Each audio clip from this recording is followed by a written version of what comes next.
Three, two, one, roll the footage.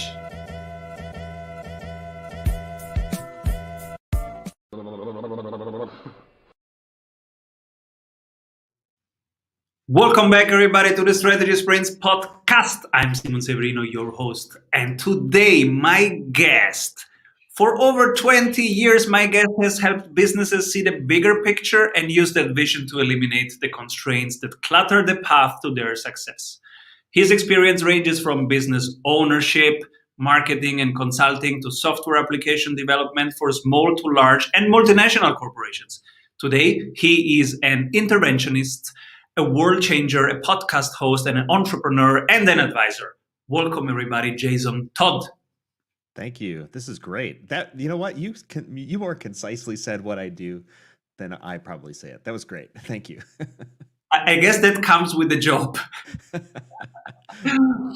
And Jason, what are you up to right now? Man, what am I up to? Well, I am working on some kind of high-profile advisory work with some mid-sized companies in building out ecosystems, working with data and strategy and products and software and across supply chains. It's super fun and interesting, and I can't talk about specifically what it is, but it's right in my sweet spot. I'm really enjoying that. And then I'm also working on a project called Coffee with Humans, which is my world-changing venture that I started in COVID in April, and having a lot of fun with that. All right, tell us about the non-secret stuff. Coffee with Humans. Why did you start it in the first place? I started Coffee with Humans in April of this year, sort of when peak fear, I think, happened with COVID. Being sequestered in our homes was very new to everybody, and I think people were just, in my sense of the world at least, were becoming full of despair, I think, and that was leading to hopelessness. And I kind of felt that creeping into my own soul, and I thought, I refuse to be taken down by this hopelessness. And I think at the time, my thought at the time was, if I can make it easy to connect with people, then it's those connections that can yield some positive results for everybody. And so I made it simple, easy to connect with me. I just said, hey, if you want to have coffee with me, go to this link. I'll have coffee with you. The only rule is no sales calls. And that just has exploded into now a live stream. So now I'm going to be doing those live with strangers, and we become friends after that hour. That's beautiful, and I feel you, because I did quite a similar thing in March. I was always kind of not social. My wife says I'm even a cyborg, but in March, with this whole thing going on, I went like, okay, it's time to open up. It's time to connect. We all need each other. Stop fancy stuff. Now connect. Let's be in this together. And the show was a weekly show, but now I have every day a guest, because I was like, hey, this is time for meaningful, deep, good conversations, and leading the way. So yeah, I feel you. Beautiful idea. And so it started out of that, and now it's a thing. Now it's a big thing. Where are you headed with it now? That's a great question. So one of the things that excites me about this project is the pull through that I'm getting from it, and I think this, to your point of working with businesses to find success. I think one of the things that I have certainly lost sight of over time and have not been good about is going where you get pull through instead of pushing. And so what I mean by that is, a lot of times I've had great ideas, and I'm a good creator. I would create something that nobody wanted, nobody purchased, but I loved it. And I'd push and get limited results off of it, instead of not doing that and going to some place where I was getting pull through. And that's what I get with Coffee with Humans. I just dangle it out there, say, hey, you want to have coffee with me? And people are just signing up. I have to do very little work, and I get really great results. It also happens to fit really well with my skill set of being able to just talk to a stranger. It keeps me sharp. I think, for one thing, it keeps me sharp as a good communicator. And then number two, I have met some super interesting people from all around the world, And that really, and I mean this as I say, it's like it really feeds my soul to be able to communicate with just any random person, and I am intentional about using that hour for good. I do believe that when people on individual journeys get together for just an hour, great things can come from that if you intend it. And so I put that intention out there, and I've never had a bad call yet. I'm waiting for it. I'm sure I will, but I just it's just fantastic. And it's interesting also from a business standpoint that because I've got all these connections around the world and these and people who are becoming friends, when I need to get something done in business, I just type a little message like, "Hey, can you help me out? I need a connection to such and such a place or to so and so," and I probably can get to there pretty quickly. So it has served me personally. I think it serves the world at large, and it's served me in business. This is so powerful on many levels. I have to unpack that and go deeper into that. But first, one word from our sponsors. Hey, if you love what you are hearing, you will love our free masterclasses. Go grab them at strategysprints.com.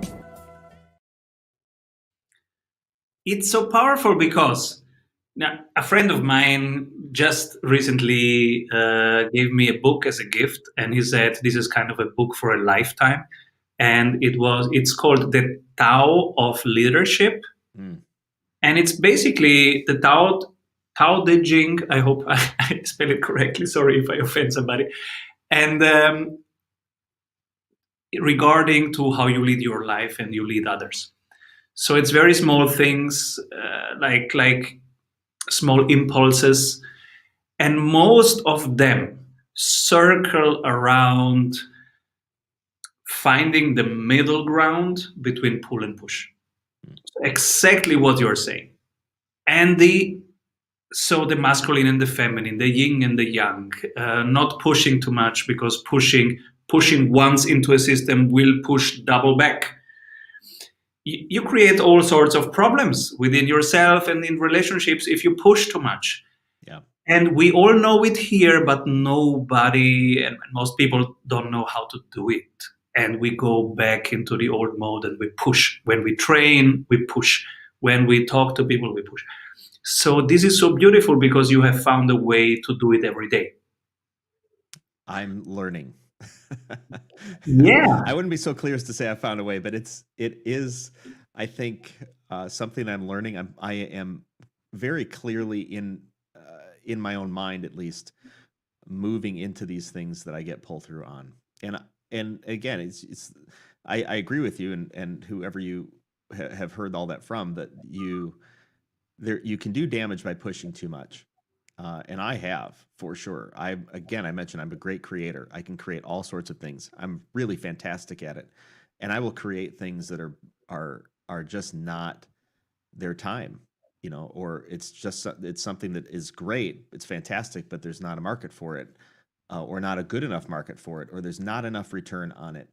Uh, and I, and I do that because I love it, and I wouldn't trade that.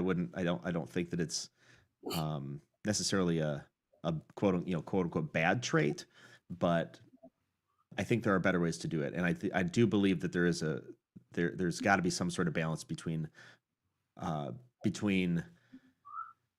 don't know, tenacity, dedication, right? Like push, push, push. You got to just move through the hard times, but that is not the same as creating something and pushing that is not resonating with your marketplace. Like those two things are different. So it's with coffee with humans, like I mentioned, I get great pull through from it. There are challenges for sure in how to balance doing that, and systemization and growth, and how do I balance that against all the other things I have to do in my life. But that never takes away from the pull through that I already get, right? So I have to push through those things to continue on the right path. And so I've shut it down before. Like I had 70 episodes. I used to record them and not live stream. And then I take these excerpts, like 2 to 5 minute excerpts, super popular online. But it would take too much time. And so I just shut the whole thing down. I have 70 episodes just sitting there recorded with no excerpts, and I retooled the whole thing to only do live streams because number one, I think there's a fascinating kind of sort of shtick behind it to just have somebody live just like you do, and then there's also the idea of that it takes me little effort to be able to pull one of these things off now. So I think it was having retooled it fits better into my life, and it's more scalable. But I still get pulled through every time I turn it on. I just get pulled through. And how do you remember all these people? Because I never I meet so many great people and I forget them. So I started every guest. I started writing in my CRM system what they are up to, what their next thing is, and so from time to time I scroll through it and I see if I can help them with something, and I will just send a message and say, hey, how is this going forward? Can I be of help in any way? And also I have started, which I never did before March, but I have started private masterminds. So I will pick the one that click a lot with my mission and with our community, and I will invite them to the private masterminds so that the relationship has a space.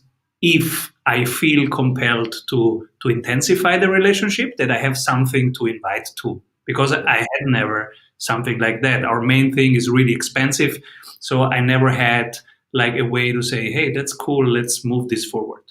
Yeah, no, that's a good point. I do a poor job, and historically I always have done a poor job of keeping track of all the people in my sphere, because there are so many people. Before I did anything online, I was very well connected in the region and in certain national circles, and keeping track of people in that sphere, I always felt like a bad friend, and it's not that I didn't care. It's just that my ability to maintain relationships I have very finite bandwidth for that, because it's not my strength, right? My strength is thinking things through and strategizing and moving ahead. And relationships are not a process of thinking things through and strategizing. They're a process of just being in the moment. And I have a great therapist, and she was talking to me at one point in time. She says, Jason, I just want you to exercise. And I was going on vacation. She says, I just want you to exercise for a moment, just being in the moment. Just enjoy the day. And I was like, I don't even know what you're talking about. Exactly. What's that? I am the same, Jason. And I have to share something with you, because just today I told my wife, hey, I'm such a bad friend to my friends. And it's getting worse and worse. You know what? I will have no friends if I continue this way. Can I please have one evening per week where we agree that I can be off family and just for my friends? She said, yes, take Tuesday evening. I was like, what? I went to my phone and I called 5 friends. And I told them, hey, Tuesday, come over. We will do a little bit of CrossFit and do sauna and have drinks, and let's have time together. Yeah, absolutely. I think it's the care and nurturing of relationships. Some of us are just bad at it. I've got 3 kids, and I strategized how to sometimes respond to them in certain circumstances. I refused almost. It's like a part of me. I felt broken at the time. Like, why can't I just get out of my head and just be in the moment instead of like strategizing and thinking things through? And it's been a journey, and that ties actually in with this idea of pull through, because sometimes I've missed the thing that I'm getting pull through on because I was off busy strategizing something I wanted to create, not understanding that the thing I'm in right now is in the middle of creation and it's in the middle of growth. Just relax. Just stay there for a while. Be present. It was in front of you, but you didn't see it because you were looking far ahead as the strategist. Give us an example, because this, I think, is so valuable for hundreds of people who are listening right now, are like you, type A strategist type, big picture type of person, missing the right now, the small signals who are saying, hey, I like you, I want more. Yeah. What are the weak signals? Well, this will get in. I think this might be something I haven't ever shared with anybody, but hey, why not now? We're on the beach, right? On strategy sprints. This is good. So we're just having, you and I, we're having drinks around the beach. So years ago, I sold a company. And I remember that in the year up to selling that company, I was in a point of maybe, I don't want to go so far as to say mental distress, but I didn't know how to have conversations that I needed to have with my business partner. That's looking back on it, that's what the root of the issue was. There were things I wanted to say, things I wanted to express. I did not know how to have those conversations. And instead of learning how to have those conversations and asking somebody for assistance, asking somebody for help who had been through those types of discussions before, I got stuck in my head and I strategized, like, do I get out of this company? Like, I can't be in this company anymore. Which, looking back on it, I wouldn't change the fact that I sold that company, got out of it. I mean, a lot of good things have come from that. However, the person who I am today, I would sit in that. I would sit in that, and instead of trying to leave, I would go find somebody who had been in those shoes before and say, hey, this is what I'm struggling with. I don't know what to do with this. I don't know how to have these conversations. Can you help me see this more clearly? And instead of trying to rush through and get away from the pain or the struggle, instead just like relax into it, because it was a good company. It was super profitable. I liked the people. I did great work there. I helped grow that company into some really fantastic opportunities. And I think I wasn't patient enough with the process because I didn't know how to sit in the struggle. That's I think that's a lesson that I have taken, and I would apply into that idea of, sit with it for a little bit and align yourself with people who've been there before. And then, because you're already getting pull through, I mean, everything's going to be a struggle. You might as well learn how to deal with it, and instead of just exiting out. So that's something I took. I hope that answers your question. Absolutely. And again, something that many, many, many of us can relate to, because again, entrepreneurs are type A kind of people. When they see a problem, they see a solution, they go for the solution. And many times the solution is just, okay, move forward. Now, this is so powerful that you're sharing, because you say, no, sit with the struggle for a moment. And in my case, I have learned this after 40 years, I think, and only because now I know who to ask. And that's exactly what my private masterminds are for me. I know that I can ask this group quickly in Slack right now, today. And so that gives me that mental space and say, okay, it's good enough, because they will handle it. The space is there, the dialogue there will give me enough options, and then I pick one of them and I run with them. But I can give that some days now. Yeah. And there are two parts to that, right? There's the idea of who do you align yourself with? Who do you spend your time with? You'll become like those people over time. But it does require us to be open enough to allowing, I think, communication about vulnerability, right? So what is actually going on? Because it's one thing to ask the question. It's sort of a loaded question. Like if I said, hey, what should I do about this? And I kind of already know in the back of my mind, I'm just asking you to affirm my thought that I have already. That's not the principle. The principle is, I'm not looking to escape this situation. I'm looking to figure out how to work with the situation. And maybe not, but I don't know. So I'm just inviting people around me to give me a different perspective, and just pause for a bit and internalize what is it that's in me that is responding the way I'm responding. And that's usually something that people come to, I think, later in life, in my experience. And it takes maybe 40 years on the planet of introspection and struggle and success and failure to figure out, like, okay, well, relax for just a minute. I don't know. I've came to it, I feel like, late in life too, but hey, whatever, I'm going to be 43 in a month, less than a month.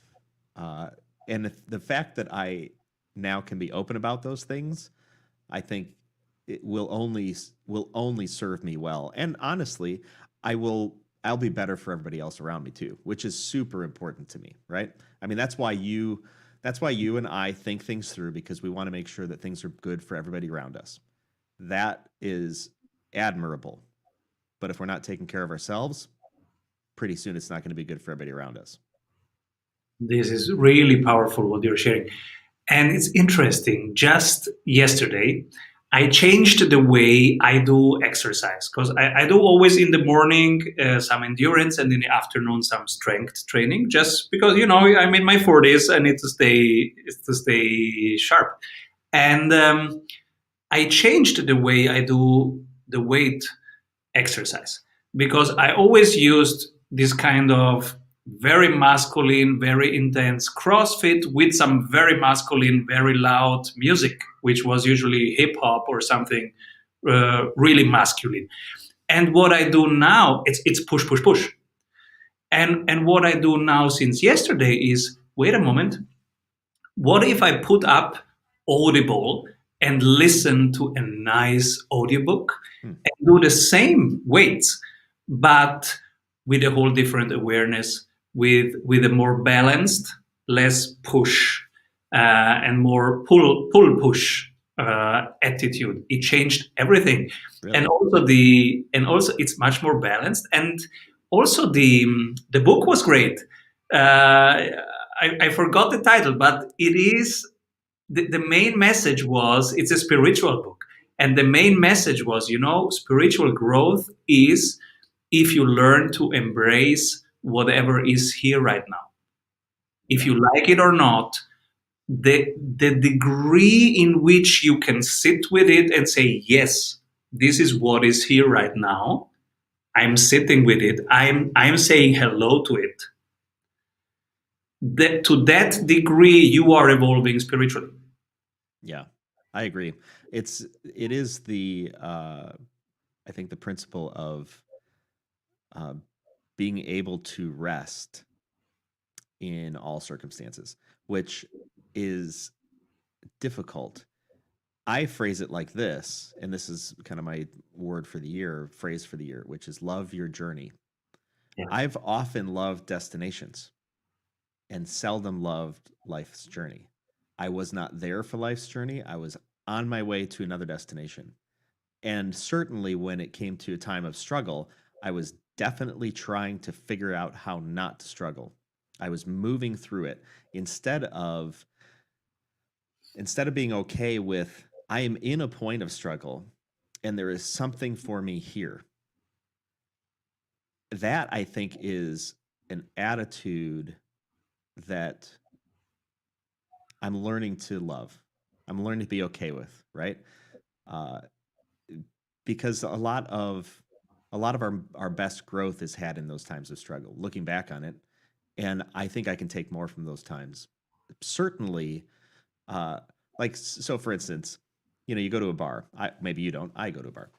I go to a bar, and inevitably, at some point in time, late in the night, somebody gets offended at somebody else, and there's a fight that starts to break out, which is silliness, I think. And I wonder, I was thinking about this the other day. I wonder, where does offense come from? What is in a person that they feel the need to be so offended by a look, by a brush, by a some phrase that they would start to rise up and get into a fight at a bar? Now, you could say, well, it's the alcohol. Sure, I get it. All that did was it took off the filter to really see what's under the surface. What is in us that if we're not getting in fights in bars, if it's a person that we don't like, or a person who challenges us, or a person at the office who's made, gosh, they keep getting under my skin, that is in us. That response is in us. It didn't come at us and in through us. The response came from within. And those things that we don't like, that don't serve us well, it's a process of sitting in that moment and thinking, what's in me and why do I have to respond that way? Why is that my response? And being able to retool that, because we have complete control over it. It's not easy, but we have complete control over it. And that I think is the essence of kind of sometimes just we need to sit in the struggle and take just feed off of the moment until it's done its work with us, and just accept it. Just love the fact that we can have that opportunity to learn. I have a thesis about that. I think the ego has only two options. The ego always wants things to go my way, and things never go your way. So the ego has exactly two options. Either get pissed off, and that's when you attack, or retrieve back, close yourself, shut up, and that's sadness. So you have either hate or sadness. That's what the ego is capable of. And then you have soul, which is what is the source of the ego and is also there in you. And this is the part that you are representing right now, which is observing all of this and thinking, where does this come from? That's the observing source of everything. But a part of us is always ego. And of course, alcohol brings the wrong part forward. But this is so powerful. But we have to ask you, who do you nominate for the Strategy Award? Yeah, I'm going to nominate my friend Frank Sinclair. I feel like he's been on the top of my mind recently. Frank is has a fantastic story to tell of coming through real dark places to now just giving it all back, like giving away and feeding into everybody else around him. He has got a great energy about him. He calls himself the Chief Encourager, and he totally is. So Frank Sinclair, you can find him on LinkedIn. Great guy, and you should know him. The Chief Encourager, beautiful. What is next on your journey? Boy, oh boy. Well, 2020 is weird, I think, for everybody, right? And so I'm going to move into the things that I'm getting pulled through on. I have a lot of simplification that I am taking the time now to do in my life. I think because of COVID, right? This great opportunity to figure out all the things that weren't working, or the things I didn't like, I was no good at, to just stop doing those, to learn to prune the tree so as to direct the growth where you're really getting where you're really getting the benefit. So I'm taking the opportunity just as a whole to prune my own tree of work and life to get better results. Prune the tree. Love the metaphor. And what were books or podcasts that touched you recently? Well, that's a great question. I'm going to be a little selfish and say my podcast is touching me recently, because I've learned so much from all the people I get to talk with. I mean, it's a gift. And so I really like that. There's a book that came up recently. Oh, shoot. What's it called? Oh, I apologize. I've lost the title of it. It's by Marshall Goldsmith. Triggers. Triggers was a fantastic one. Absolutely. Yeah. He has a new one. The What Got You Here Won't Get You There. I'm starting that one. That's a good, I think, a good principled book, right, for growth. And I think it speaks to this idea of really evaluating experience. People say that experience is the best teacher, but that's probably not true. We know all sorts of people who are experienced and have never changed. It's really the process of evaluating our experience and being able to retool ourselves to move into our futures and being okay with that. And that also means we have to leave our past and sometimes leave the things that we've done and how we've done them to be able to do them differently in the future. I love it. I read Triggers by Marshall Goldsmith, and it changed my life. Until then, I had programs where, okay, the executive team leaves the room and we hit that they should do this and that in that market. And then they go out there and do something else. And I have no grip on that. So after that book, which really shows that 90% of the impact of coaching senior executives is the accountability loop, I changed the whole program to have every 7 days to measure 3 KPIs every 7 days. And executives are like, but I'm getting the reports every 3 months. And I was like, well, we're going to change that. Yeah. I was so confident because Marshall Goldsmith has such a clear and great examples for that. So yeah, wonderful. Thank you for sharing. Where can people stay in touch with you? Yeah, certainly. You can go to therealjtodd.com. That's my own personal website. But also, if they want to come to have coffee with me, the only rule is no sales calls. Go to coffeewithhumans.com. That's where I spend my time chatting with random people around the planet, which is great. And then, yeah, obviously, if anybody needs some sort of advisory work, I work in 2 different ends of things. One is an interventionist. I'm really great when people are stuck and they need to get moving. I'm fantastic in that space. I'm bad over the long haul. Like, I'm probably not going to talk to you every week for the next 3 months. That's somebody else. That might be you, but that's not me. I will be there when you need me and when you're ready to dig in, and you'll get moving. But if you just want to have coffee with me, coffeewithhumans.com. Coffeewithhumans.com, everybody. What a wonderful idea and so timely and so relevant. So cool. Who should be my next guest? I'm gonna talk to. I think you should talk to Brian Lawton. Brian Lawton is a real estate agent / all around fantastically great guy in Wisconsin, here in the States. Great guy. You'll love him. Beautiful. Thank you so much, Jason, for being on the show. Is there something I forgot to ask you? No. We've covered a lot. And all those things, like, people really have to unpack it, like, sit with it for a little bit, repeat it to yourself, unpack it, spend the day unpacking it. I'm going to spend the day having turkey and mashed potatoes, because mashed potatoes are my jam. And Happy Thanksgiving, Jason. Thank you so much. Rolling, man. This is great. Bye-bye. Avoid trying to do thousands of things that doesn't work. We have 274 templates for your business success. Reach your ambitious goals with one-on-one sprint coach. We double your revenue